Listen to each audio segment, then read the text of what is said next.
Good morning students. आज हम आपको क्लास 10th में जो हमारा टॉपिक चल रहा है life lines of national economy, इसके आगे का पार्ट देखेंगे। सो डियर स्टूडेंट्स, आप इस वीडियो को पूरा देखें और ये वीडियो आपको कम्प्लीटली हेल्प करेगी चैप्टर को समझने में। ओके स्टूडेंट्स, और जो आपका होमवर्क आपको भेजा जाता है, आप उस होमवर्क को अपनी फेयर नोटबुक में अच्छे से करेंगे। टाइमली ये होमवर्क आपका चेक भी होगा। ओके स्टूडेंट्स, किसी भी परेशानी से बचने के लिए ये बहुत अच्छा तरीका है कि आप अपने होमवर्क को कम्प्लीटली तैयार रखें। चलिएगा अब हम देखते हैं। Placed linked by the national highway number 2 are Delhi, Faridabad, Ballabhgarh, Palwal, Kosikalan, Mathura, Agra, Firozabad, Etawah, Kanpur, Allahabad, Varanasi, Aurangabad, Dumri, Sirsa, Asansol, Raniganj, Shri Rampur and Kolkata. यानी कि जो हमारा NH नंबर 2 है, ये हमारा इन सभी एरियाज़ को कनेक्ट करता है, इन सभी सिटीज़ को कनेक्ट करता है। Places on national highway number 3 are Agra, Dholpur, Morena, Gwalior, Shivpuri, Guna, Indore, Dhule, Nashik, Thane and Mumbai. ये जो हाईवे नेशनल नंबर 3 है, ये इन सभी सिटीज़ को जोड़ता है। स्टेट हाईवेज़ देखेंगे। स्टेट हाईवेज़ क्या होते हैं? The roads connecting the district headquarters with the state capital are called states highways. यानी कि जो रोड्स जिला मुख्यालयों से सीधा राजधानी को जोड़ते हैं, हम उन्हें स्टेट हाईवेज़ कहते हैं। The construction and maintenance of these roads in the state and union territories is done by the public works department PWD of the state. यानी कि जो स्टेट का जो एक पर्टिकुलर डिपार्टमेंट होता है PWD, वो इन सभी रोड्स को डेवलप कराता है। District highways. District highways are such roads. District highways वो रोड्स होते हैं जो that connect the various administrative centre of the district, जो जिले के विभिन्न प्रशासनिक केंद्रों को जोड़ते हैं, विद द डिस्ट्रिक्ट हेडक्वार्टर्स, जिला मुख्यालयों के साथ। The Zila Parishad is responsible for the construction and maintenance of these roads. इन सभी रोड्स की जो बनवाने की जो जिम्मेदारी होती है, वो होती है जिला परिषद की।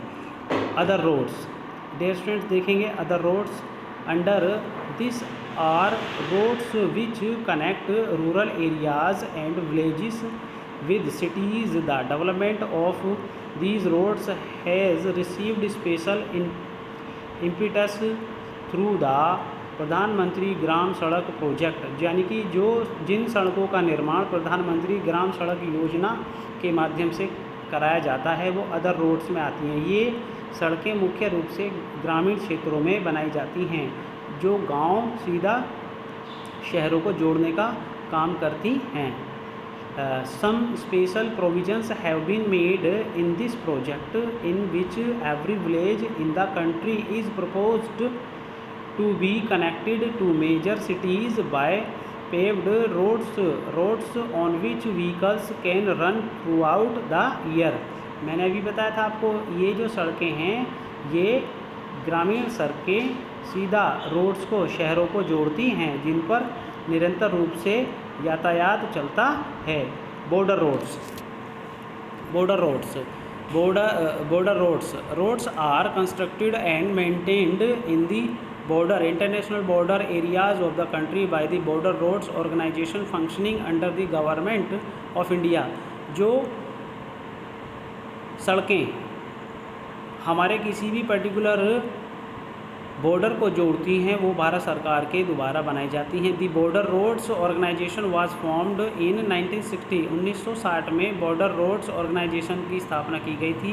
हुज टास्क, जिसका कार्य था to develop military critical roads in the north and north eastern region. यानी कि नॉर्थ और नॉर्थ ईस्टर्न रीजन के लिए मिलिट्री के लिए एक जो क्रूशियल रोड्स हैं उनको बनाया जा सके। The development of these roads has increased traffic and in accessible areas and these roads are also helpful in the economic development of these area. इन क्षेत्रों की जो ये सड़कें हैं ये आर्थिक दृष्टिकोण से भी बहुत सहायता करती हैं। Types of roads based on the material used. किस तरह से मटेरियल यूज्ड के कारण देखेंगे वो कितने प्रकार की रोड्स होती हैं, कौन कौन सी रोड्स होती हैं। In road construction roads are classified into rough and paved roads based on the material used. यानी कि सड़कों को बनाने के लिए जो भी मटेरियल यूज़ किया जाता है उसी से हम अपनी जो सड़कों की जो रोड्स की क्वालिटी होती है वो डिसाइड करते हैं। Paved road are made by cement concrete and coal tar. यानी कि जो पेव्ड रोड्स होती हैं वो तारकोल से बनाई जाती हैं, कंक्रीट से बनाई जाती हैं और सीमेंट से बनाई जाती हैं। Traffic of these roads continuous throughout the year. Rough roads are not usable in rainy season. यानी कि जो रफ़ रोड होते हैं वो रेनी सीजन में यूज़ करने के लायक नहीं होते हैं। Road density the length of roads per 100 square kilometre area is called road density. यानी कि पर 100 स्क्वायर किलोमीटर एरिया की जो रोड्स हैं उसे रोड डेंसिटी कहते हैं, यानी कि सड़क घनत्व। The distribution of roads in India is not uniform. भारत में सभी सड़कें एक रूप नहीं है या एक जैसी नहीं हैं। Road transport in India is facing many problems. Bharat में रोड ट्रांसपोर्ट जो है बहुत सी समस्याओं का सामना कर रहा है। Roads are insufficient in India in terms of traffic and number of passengers. यात्रियों और ट्रैफिक के दृष्टिकोण से भारत में जो रोड्स हैं वो पर्याप्त नहीं हैं। About half of the road are rough. भारत में आधी सड़कें रफ हैं। Their use in limited during the rainy season. और जिनका रेनी सीजन में बहुत ही सीमित प्रयोग किया जाता है। The national highway is also inadequate. The street of the cities are crowded. यानी कि जो सिटीज़ हैं वहाँ पे बहुत ज़्यादा भीड़ होती है, यानी कि वहाँ पर बहुत ज़्यादा ओवर पॉपुलेशन होती है, जिसके कारण क्या होता है रोड्स बहुत ज़्यादा यूज़ होते हैं। The bridges and culverts builts on these are old and risky. जो ब्रिजेस होते हैं वो बहुत पुराने हो चुके थे और ये इन ब्रिजेस का यूज़ करना ट्रांसपोर्ट के लिए बहुत ही रिस्की होता है। Roadways have been developing rapidly in various parts of the country in recent years. अभी हाल ही के वर्षों में रोडवेज़ का बहुत तेज़ी से विकास हुआ है। अब हम बात करते हैं स्टूडेंट्स रेल ट्रांसपोर्ट की। रेल ट्रांसपोर्ट भी हमारी इकोनॉमी का एक इंटेग्रल पार्ट है। Okay students, Indian rail transport is the largest public sector undertaking the country. हमारा पब्लिक सेक्टर में आने वाला रेल ट्रांसपोर्ट भी भारत का एक बहुत बड़ा ट्रांसपोर्ट डिपार्टमेंट है। The country's first train ran between Mumbai and Thane in 1853। 1853 में सबसे पहली जो ट्रेन चली थी भारत में वो मुंबई से थाने के बीच में चली थी 1853 ईस्वी में। Covering A distance of 34 kilometre, जिसने 34 किलोमीटर के एरिया को कवर किया। Currently rail transport is the main mode of transport of goods and passengers in India. आज के समय में ट्रांसपोर्ट और पैसेंजर्स को यूज़ करने के लिए बहुत ज़्यादा प्रयोग किया जाता है ट्रेन्स का। The rail network has a very important role in trade. Rail जो है वो बहुत ज़्यादा महत्वपूर्ण रोल प्ले करती है व्यापार करने में, लिए टूरिज्म में, पिलग्रिमेज में, transportation of goods over long distance, यानी कि बहुत लंबी दूरी तक सामान लाने और ले जाने में रेल का प्रयोग किया जाता है। Along with a being a major mode of transport, the Indian railways has also been known as important coordinator for more than 150 years. Railways को 150 साल हो गए हैं चलते चलते, जिसके कारण अब ये इसका जो इम्पोर्टेंट कोऑर्डिनेशन है वो पूरे कंट्री में ओवरऑल बना हुआ है। Indian railways has contributed significant development of countries economy, industries and agriculture और इंडस्ट्रीज़ और देश की आर्थिक प्रगति में भी एक महत्वपूर्ण भूमिका निभाता है rail transport. three types of railroads are found in India in terms of distance between the tracks or gauge. The first type is found as a narrow gauge, यानी कि वो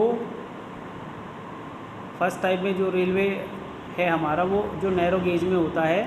these railways are mostly found in the mountain parts, यानी कि जो narrow gauge वाली जो trains चलती हैं वो हमारा माउंटेनियस पार्ट में चलती हैं. Their width 0.72 and 0.61 metres होती है. ठीक है स्टूडेंट्स, ये बहुत ही पतली रेलवे लाइन होती है जो पहाड़ों में जो ट्रेन चलती है वो बहुत ही छोटी सी होती है एक तरह से. The second type found as a metre gauge has a width of 1 metre. एक होती है 1 metre. Due to the rapid industrial development in India, भारत में तेज़ी से रेलवे का विकास होने के कारण these lines are being converted into large lines, और इन लाइन्स को बहुत ज़्यादा लार्ज बनाया गया. The third type is found as a broad gauge. इसका जो गेज है वो उसको बढ़ाया गया. Its width is 1.676 metre. These roads connects all the important cities, commercial and industrial centres of the country. जिसके कारण रेल ट्रांसपोर्ट जो है कॉमर्शियल और इंडस्ट्रियल सेंटर बन गया. किसके लिए? रेल ट्रांसपोर्ट के माध्यम से. Some areas in our country are not conductive for the construction of railway lines. भारत के कुछ हिस्सों में रेलवे लाइन्स का कंस्ट्रक्शन नहीं हुआ है. The mountainous region of the Himalaya is not conductive to railway lines construction due to high elevation, sparse population and lack of economic opportunities. यानी कि वहाँ पर हिमालयन रीजन में लैक ऑफ इकोनॉमिक अपॉर्चुनिटीज़ के कारण वहाँ पर अधिक जो पर्याप्त मात्रा में रेलवे का विकास नहीं हुआ है.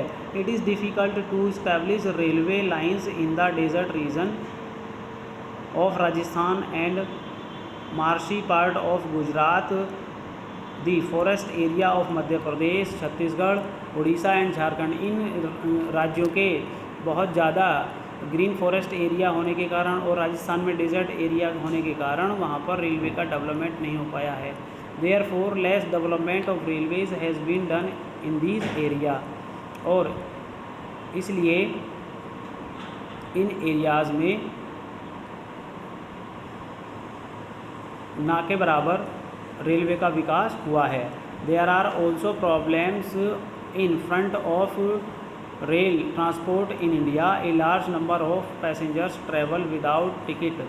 और भारत के अंदर बहुत सारे व्यक्ति ऐसे हैं जो विदाउट टिकट यात्रा करते हैं. Unnecessary emergency chaining by some people delays the running of trains. और कुछ लोग चेन खींच करके ट्रेन को डिस्टर्ब करते हैं, जिससे क्या होता है ट्रेन जो है प्रॉपर समय से नहीं चल पाती है. Due to this passenger have to face inconvenience, जिससे लोगों को असुविधा होती है. Damage and theft of railways property is also a major problem. इन जो विदाउट टिकटिंग लोग जर्नी करते हैं उससे क्या होता है रेलवे को बहुत ज़्यादा नुकसान होता है. Old tracks railways accident due to human error and subsidence of railways track due to landslides are problem that affect the smooth movement of trains. जो लैंडस्लाइड्स होती है और ह्यूमन एरर्स के माध्यम से रेलवे एक्सीडेंट के कारण से जो ट्रेन्स हैं वो स्मूथली नहीं चल पाती हैं. ओके स्टूडेंट्स, अब इसके आगे का टॉपिक हम आपको कल बताएंगे. ठीक है, और कल हो सकता है हम आपको ऑब्जेक्टिव क्वेश्चंस भी सेंड करेंगे. आप ये सभी वर्क अपना ध्यान से देखें और फेयर कॉपी में भी करते रहें. The current railway zone of India and their headquarters are following. जो हमारा करंट रेलवे जोन्स हैं और उनके हेडक्वार्टर्स हैं उनके बारे में मैं आपको कल बताऊंगा. Goodbye students.